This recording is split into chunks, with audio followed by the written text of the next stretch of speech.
as you watch all of this unfold in Washington, D.C., what are you paying attention to? What matters to the markets at this point?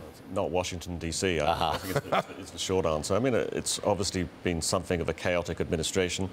I think for those of us who deal with markets, we've had to make an adjustment. At the beginning of the year, there was an assumption there'd be a lot of new legislation, a lot of attention as to who was going to win and who was going to lose out of that.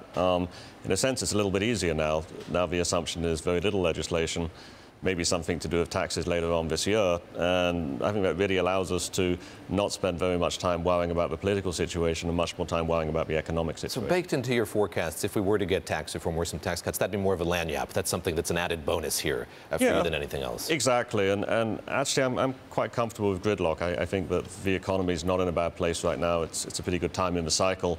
I don't think we need much help from Washington in order to allow the market to go higher.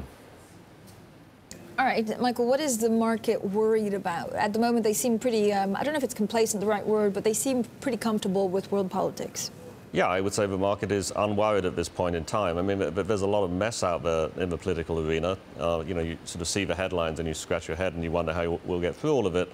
But none of it really gets to the point that the market is really going to pay attention to it. I mean, sort of long-term issues in Venezuela and a crazy guy in North Korea. I mean, all of this may matter at one point in time, but it really doesn't get the attention of the market on a day-by-day basis. Okay, what needs to happen for it to get the attention of the market? I think it would have to get an awful lot worse. You know, if we had very tight global oil and there was a fear that Venezuela was really going to be cut off from global supply, well, you can imagine what that would do to the oil price. But right now, I think the sense is, okay, maybe something bad happens there, but there's plenty of supply in the rest of the world. So I don't think this is a year in which geopolitics is really going to disturb this market to a great deal. There clearly are some issues out there. Things clearly could get worse. But, you'd have to have really a lot would have to go wrong over the next couple of weeks for it to really matter.